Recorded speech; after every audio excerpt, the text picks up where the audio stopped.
ጆሮአችሁን አታባክኑት በሞቴ የማይረባ ነገር አትስሙበት። ዘፈን አትስሙበት። ይሄ ጆሮ ቅዱሳን መላእክትን የሰሙበት ቃል ነው። ይሄ ጆሮ ሳሙኤል እግዚአብሔርን በሌሊት የሰማበት ጆሮ ነው። ይሄ ጆሮ ድንግል ማርያም ቅዱስ ገብርኤልን የሰማችበት ጆሮ ነው። ይሄ ጆሮ ቅዱሳን አባቶቻችን እግዚአብሔር ሲጠራቸው የሰሙበት ጆሮ ነው። ጆሮቻችሁን ለዘፈን ለጨዋታ ለምን ትከፍቷቸዋላችሁ? ጆሮ ክቡር ነው። ጆሮቻችሁን ለእግዚአብሔር ብቻ ከፈቷቸው፣ የእግዚአብሔር ጆሮዎችም ለእናንተ ይከፈታሉ።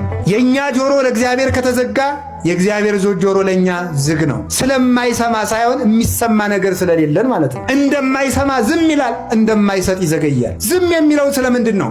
የማይሰማ ነገር ሲኖር ዝም ይላል እግዚአብሔር። የሚሰሙትን ይሰማቸዋል፣ የማይሰሙትን አይሰማም። ስለዚህ ጆሮአችሁን አታባክኑ። ዘፈን ይፈቀዳል አይፈቀድም? አሁን እዚህ ክርክር ውስጥ እንውጣ። ይፈቀዳል አይፈቀድም ሳይሆን ጉዳዩ ጆሮአችንን ያበክናል ነው። ኃጢአቱን እንተው ዝም ብላችሁ። ኃጢአት ነው ዘፈን። እንዲያው ከዚያ በታች ግን ጆሮአችን እንዴት ነው በዘፈን? እኔ እኮ አሁን እስቲ ሌላውን ተው። እሺ ያላገባው የሴቱ ውበቱና አሁን ያገባችሁ ሰዎች ለሆነ ሰው እየተዘፈን እንዲያው የምትሰሙ ለሆነች ሴት ምን አርግ ብላችሁ ነው? እንዲያው ይገርመኛል እኮ አንድ ጊዜ የዘፈናችሁላትን ሰው አግኝታችኋል።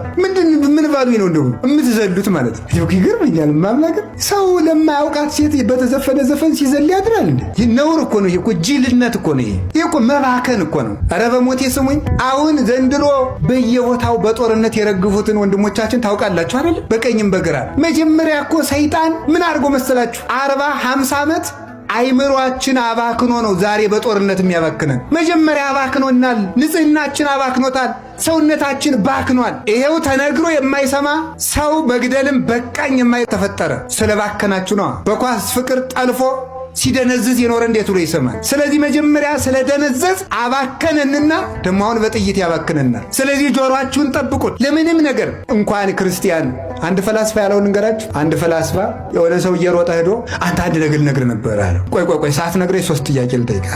አንደኛ የምትነግረኝን ነገር አይተኸዋል ወይ? አላየሁትም። ሁለተኛ የምትነግረኝ ነገር እውነት ነው ወይ? እኔ እንጃ። ሶስተኛ የምትነግረኝ ነገር ስለ ጓደኛዬ ክፉ ነገር ነው ወይ?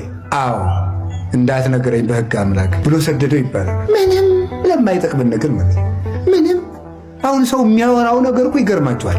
አንዳንዱ ሰው የጦር ጄኔራል ሆኖ ያድራል። አንዳንዱ ኮማንደር ይሆናል። በቃ ኮማንድ ሴንተር ሆኖ ጦርነቱን ሲመራ ውሎ የእነንትና ችግር እኮ ነው እነንትና እኮ ነው ይህን ሁሉ ችግር ያመጡት ይላል። እንዲሁ እኮ ግርም እኮ ነው። እንዲሁ አርፋ አትቀመጥም? ስራን አሰራም ወይ? የእውነቴን እኮ ነው የምነግራችሁ።